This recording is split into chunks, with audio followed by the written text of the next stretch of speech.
Hey, everybody. Welcome back to another episode of Just the Tip with Dr. Vic. My name is Dr. Victoria Hartman, and I am the executive director of the Erotic Heritage Museum right here in Las Vegas.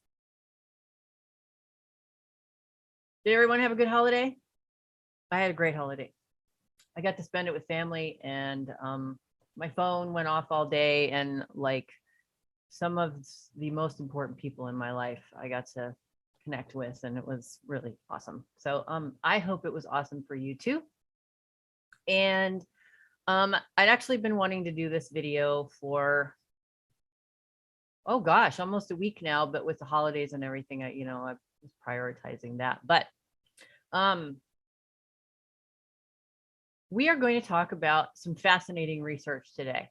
And that's why I called the video What I Did, Little Button, Big Brain, because for the first time, scientists have mapped the brain or brain regions that respond to the clitoris. Now, perhaps the first question that comes up is, really, in 2021, this is the first time scientists have mapped the brain region that responds to the clitoris? Yes. And we can talk about disparities in research as it pertains to gender, but that's for another episode, okay? So this was posted on the 20th of December of this year, so only 6 days ago. Yeah, so I've been wanting to do it for about a week now. And I'm going to post the link to the article below. A new scientific study published Monday has identified the brain region linked with genital touch in women and found that it was more developed in volunteers who reported having more sex. Now, I know what you're thinking. I thought the same thing. It's a chicken and egg kind of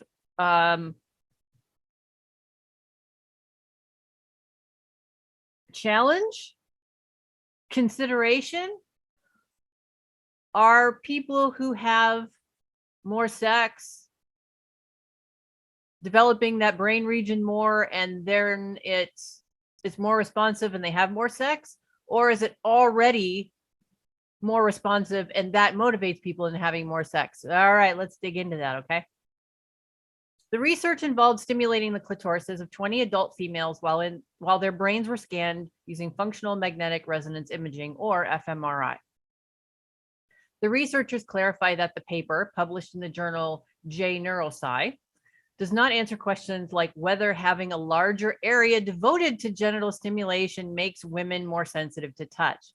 Okay, that doesn't mean that that's not the case. It means that this particular paper doesn't answer that question, all right?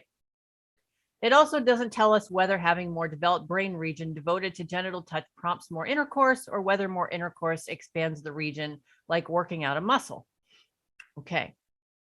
Again, another question that this paper in particular does not answer. That wasn't the purpose of the paper. Questions, however, remain. And that's where we as researchers say more research is needed. And that's important to put at the end of any research paper, because there are unanswered questions in a lot of research papers that further science can explore. All right, but the results could be used in future to target treatments for people who have, for example, been impacted by sexual violence or have sexual dysfunction. It's completely understudied how the female genitals are represented in the Okay, it's still early, so I'm just still, my brain is still waking up. Somatosensory cortex in humans, and whether it has all the capacity to change in relation to experience or use. Co-author Christine Heim, a professor of medical psychology at Charite University Hospital in Berlin, told AFP. Yes, people with PhDs can also stumble over their words. So it's totally okay if you do. It's totally okay. Body map. Okay. The somatosensory cortex receives and processes sensory information from across the body. Each part of the body corresponds to a different area of the cortex, forming a representational map. But until now, the part of the map that corresponds to the female genitals was a subject of debate. Why? Well, let's continue to explore this paper. Previous studies had sometimes placed it under the representation of the foot, others near that of the hip. All right. The reason was imprecise stimulation techniques. For example, during self or partner delivered manual stimulation, other parts of the body were touched at the same time, or the process triggered arousal, which blurred the results. Okay. It's good that they explain that. In 2005, other researchers were able to develop a technique that caused very localized tactile stimulation for penises.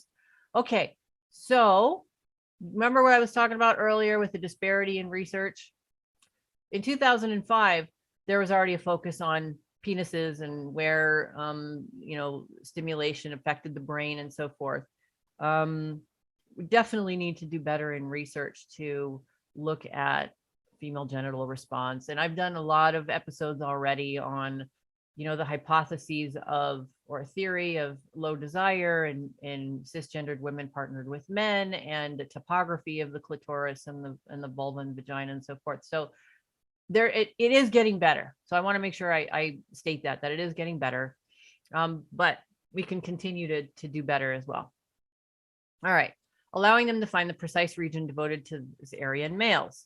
But there was no similar breakthrough for females. For this new study, 20 women in good health between the ages of 18 and 45 were selected. For stimulation, a small round object specifically designed for the task was applied above the underwear at the level of the clitoris. Air jets caused the device's membrane to vibrate slightly. The approach was designed to be as comfortable as possible for the volunteers, said co-author John Dylan Haynes of Berlin Center for Advanced Neuroimaging at Charite. They were stimulated 8 times for 10 seconds each time, interspersed with 10 seconds of rest. The same device was used on the back of the right hand as control. So it's always important in research to have a control aspect to the research, because you want to find out if there's a differentiation between, in this case, the regions, and if it was stimulating the same parts of the brain, right? So you can rule that out. The results of the brain imaging confirmed what the somatosensory cortex represented the female, somatosensory cortex represented the female genitals next to the hips, as they are in males, but precise location varied for each woman tested. Okay, again, more research is needed. Okay, so you might have heard in other research brain plasticity. In other words, our brains can grow and change with experience. Neuro connections, can shift and increase or decrease in neuropeptides and so forth. So neuroplasticity. The researchers then investigated whether this area had different characteristics depending on sexual activity. The 20 women were asked about the frequency of their intercourse over the past year, as well as since the beginning of their sexual life. Then for each of them, the researchers determined the 10 most activated points in the brain during stimulation and measured the thickness of those areas. We found an association between the frequency of genital intercourse and the thickness of the individually mapped genital field, said Heim. The more sex, the bigger the region. The authors are hesitant to say more sex drives that expansion until future studies confirm it. But there are hints from past research. First, it's well established that the more certain parts of the brain are used, the bigger they become. This is known as brain plasticity. The hippocampus region in the brain in London taxi drivers expands with navigating experience. Second, prior animal studies showed that the stimulation of the genitals of rats and mice effectively led to an expansion of the area of the brain corresponding to these organs. The research also did not determine whether larger areas resulted in better perception. All right. But Heim herself had previously shown in a 2013 study that people who have suffered traumatic sexual violence had a thinning of the brain areas devoted to genitals. We speculated back then that this could be the response of the brain to limit the detrimental perception of the abuse, she said. She hopes that her research will help inform future therapies aimed at rehabilitating this region among abuse survivors. Now, that's interesting to me, simply because, as some of you might know, I did extensive practicum work and training work in a rape crisis center. And one of the common complaints, because we did trauma work, so we were working with people who had just experienced trauma to at least help to provide support, and to get through the chaos of initial trauma, right?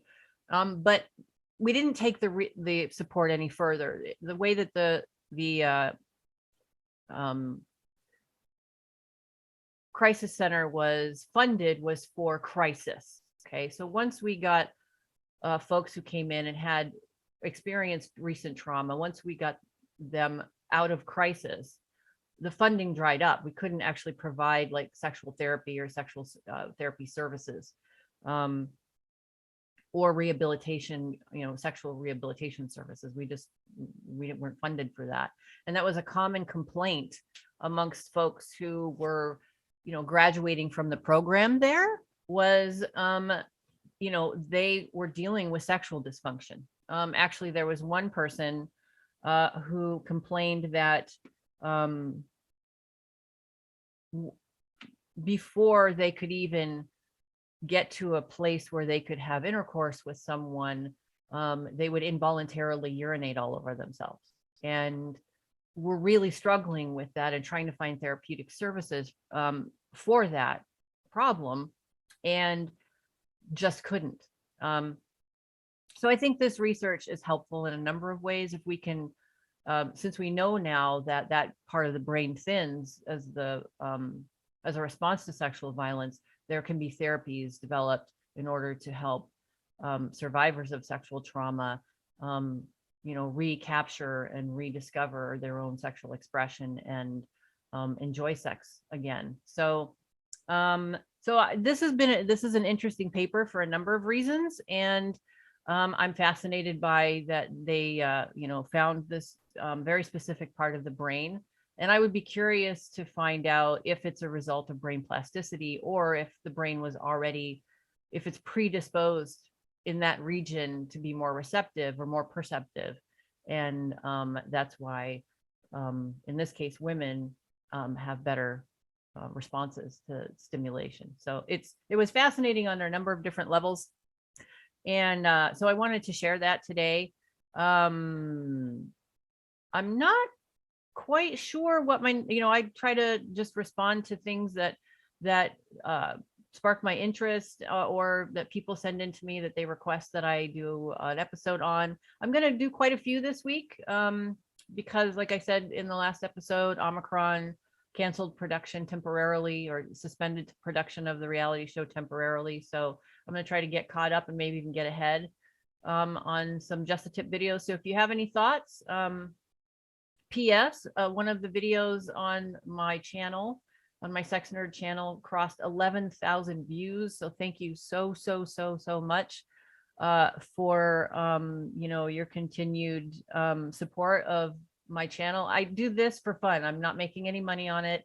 I do this because this is, I dedicated my career to this, and every day that I get up and I get to do it is another day that I wake up with a smile on my face. It is absolutely my greatest passion, professionally, and knowing that people are watching, and then hopefully getting some benefit from these little episodes makes me really happy. So make sure you post in the comments if you have any topics you want me to cover. I'm going to keep looking through the data and research and see what fascinating things there are to report on and do episodes on. And with that, I'm going to end for today. Again, like and subscribe, if you could, please, this channel, the Sex Nerd channel, and I will see you all next week on Just a Tip with Dr. Vic, or next time, actually, because there's going to be a lot coming up. All right. You all have a good day, and I'll see you soon.